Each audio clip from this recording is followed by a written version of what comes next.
Hey there, you looking kinda cute. Please consider subscribing and check out our Patreon for more. Enjoy the video. It felt like I had been sitting there for 20 minutes or more. I parked my car near the door to the town's biggest covered shopping mall. The courage to leave is still being messed up.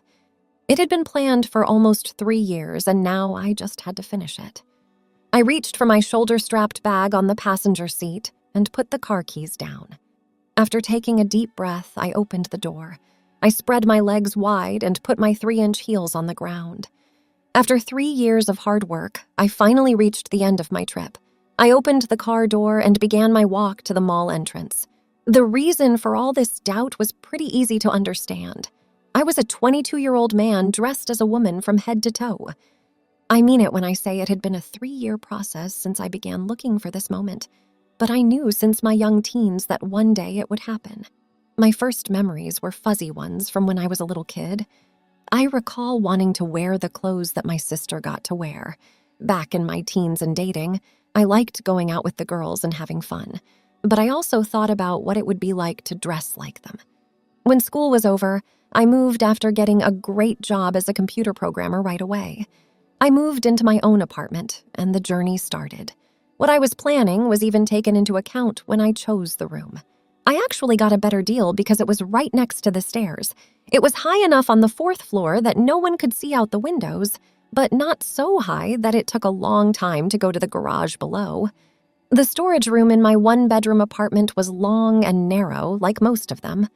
I turned the back 4 feet of it into a closet just inside the front door and out of sight. It was filled with boxes and other things you usually gather but don't use, and no one else could see it in that area. As it turned out, it only took me a few minutes to open the door by sliding it open. As I slowly put together what I needed for my other persona, putting it away on racks and shelves in this little space, I couldn't help but smile to myself.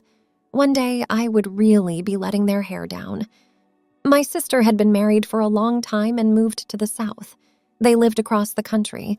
I didn't have many close friends, and my coworkers mostly kept to themselves, so my private place was pretty safe. I paid close attention to every detail in my job and personal life, very carefully planning what I did. Those habits helped me a lot as I moved toward what I really wanted.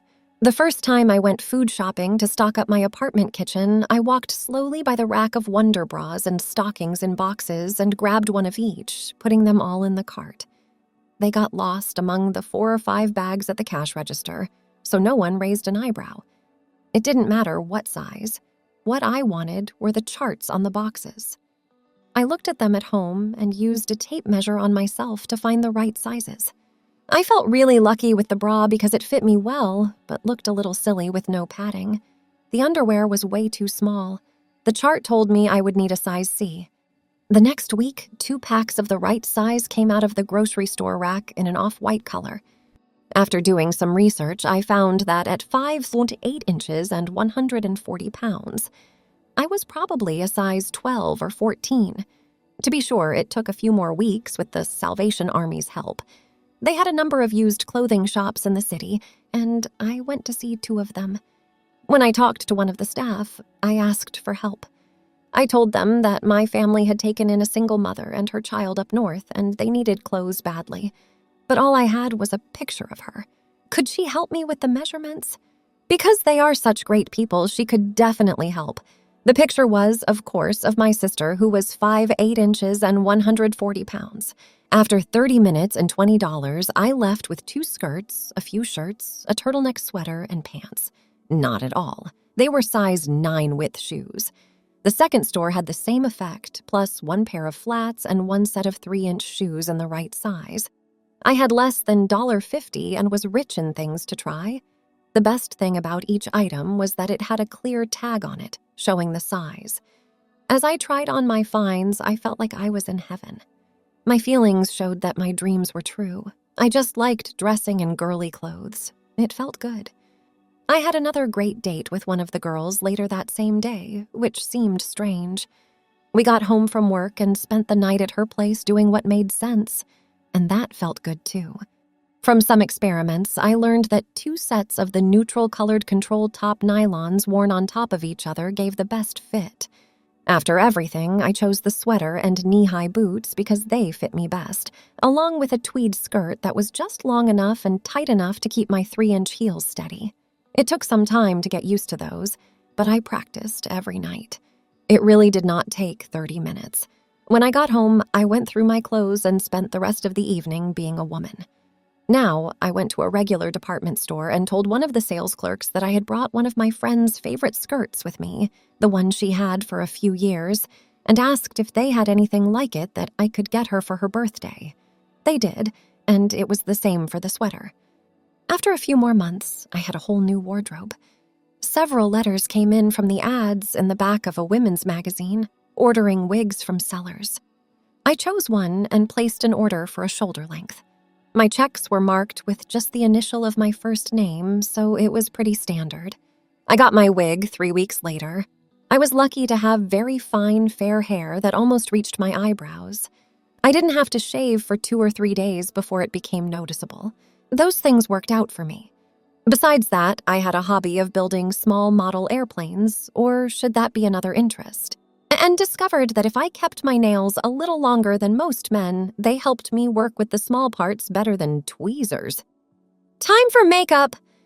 I got that one right by using the color picture of my sister. A trip to a big shopping store right before Christmas, and after talking to the staff makeup artist, a full makeup gift kit was made with things that she was sure would look good on the girl in the picture. During the evenings, I practiced to get the best results. It's feminine, but not flashy. How nail polish worked really surprised me. When I put on makeup, my hands looked like those of a lady right away. I put it all together 2 or 3 nights a week for months in the safety of my room until it was clear that I had to either take the next step on my journey or I'll just forget about it all. That's why I got out of the car.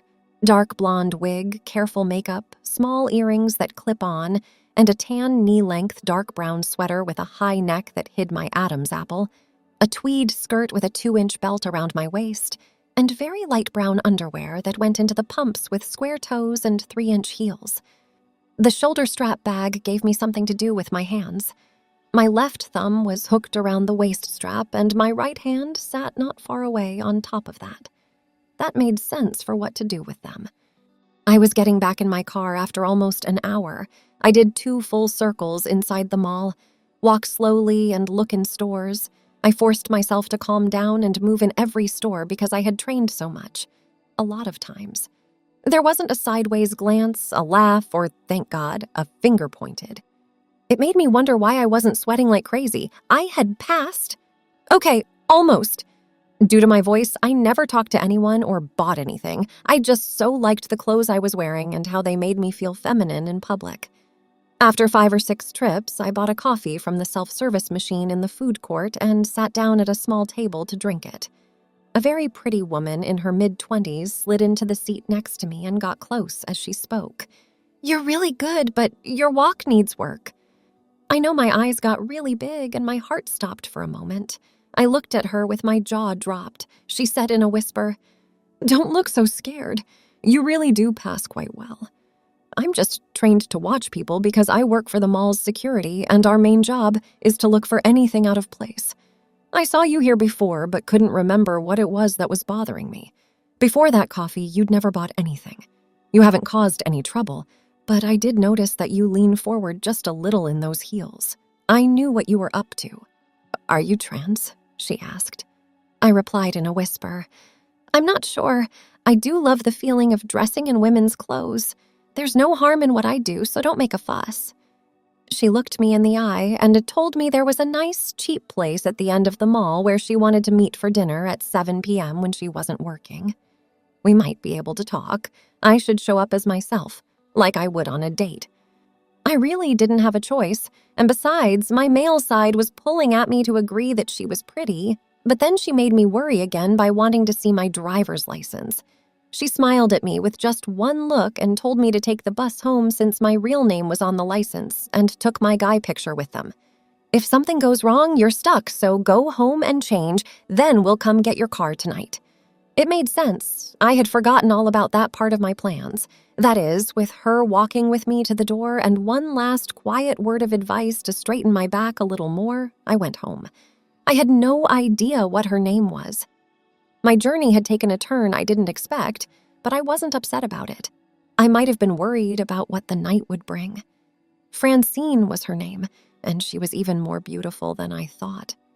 Later that day, she was at the restaurant's front door waiting for me when I showed up on time. Before, I stopped to make sure my car was okay before going to the mall. I put on a short-sleeved shirt, a tie, and clean pressed slacks. I need to explain why I felt so calm. She just didn't make me feel bad, and I wasn't scared. After seeing my driver's card, she already knew that my male name was Paul, and she told me hers as we were taken to a table in a quiet spot. After we got our drinks, she asked me to tell her why she had found me that afternoon dressed the way I was. Sure of myself, I didn't even pause. Just poured out the events of the last few years that had brought me to this point in my journey. When I got to the tips and tricks I had used to get my clothes together, the other things that were needed, she smiled. With that clear thought and the driver's license part, I guess I wasn't really a detail guy after all. When it was my turn to question her reasons after we had placed our order, she talked for almost an hour while we ate. She had a little brother that she loved very much. When he was still young, she started to notice that her clothes were sometimes off, not quite the way she had left them, or just a little out of place. Since their parents had died, they were the only ones living in the house. She was over 18 years old, had control, and knew how to take care of him. She thought about it. She did a lot of research on the internet just in case her suspicions were proven to be true. She then told him she set him up one day. She asked him if it was okay if she stayed the night at a friend's house. He said it was fine, he would just watch TV. Francine told me she made him a meal to heat up and then left for the day. Around 7 o'clock at night, she quietly went back to the house to discover him in her room, dressed in some of her clothes. She knew from her research that he would be very upset and scared, so the first thing she did was walk over to him and hold him. She told him it was okay, she knew what was going on, and they could work things out. She said they worked things out. He had been interested in women's clothes for as long as he could remember, and finally he gave in to the urge and began wearing the things. She helped him do it once or twice a month. As soon as she got home from school, she had a sister for the weekend. That was all he wanted. He had a closet full of clothes and loved changing 2 or 3 times in one evening. She showed him how to sit, walk, do his hair and makeup, and a few other things. He spent hours in front of the mirror and wore lots of boots. Then, over the weekend, they chose to tell everyone. It was easy to have dinner at a nice restaurant in the next town, and the look in her brother's eyes as they got back to the house made Francine change her mind. She had taken care of everything correctly. A few months later, they were out on one of their rare trips again. It was very clear to her what he was wearing. A cotton shirt tucked into his denim knee-length skirt, a jacket that matched, and 2-inch heels. He wore his hair up in a ponytail, small earrings that hung down, and a matching chain. He was just happy. Then another boy from his school and his family came in. They knew Francine and went over to say hello. The kid couldn't stop staring at her brother, and then it came to him like a light in his eyes. "You're not a girl." It spread quickly through the school, and they made his life a living hell. Because it was a small town, they couldn't switch schools. "We should have moved away, but we stayed because the house was free and clear," she said. Our restaurant meals were over at this point, and from the look on her face, she was about to cry, so I asked for the bill. She insisted on going Dutch because she suggested we go to dinner, and my complaints made her mad. There was nowhere to go, so we gave up, got in my car, and sat there. The tears came quickly when we were alone, and I held her while she cried on my shoulder. It came out slowly at first. They hadn't stopped bothering her brother. Then, right before the graduation party, they bullied him even more. When she got home that night, he had ended his life. He was young and didn't mean any harm. He just couldn't stop wanting to wear women's clothes. "What was so wrong about what he did?" she asked. In the front of the church, I stood and looked out at all of them. They were sitting there, and I asked if they were happy now. None of them could look me in the eye. She said she was sorry that her tears got my shirt all wet and asked if I could take her home since it was getting late. We swapped phone numbers on the way to her house. I walked her to the door. She turned around, thanked me for being honest with her, and for hearing what she had to say. She then kissed me on the cheek and asked for a favor. Could we meet up again tomorrow at my house, please? Would I dress for her if I showed her my secret closet? Thanks for watching. Check out Patreon if you want to have early access to the other parts. If not, it will be online in a couple of days.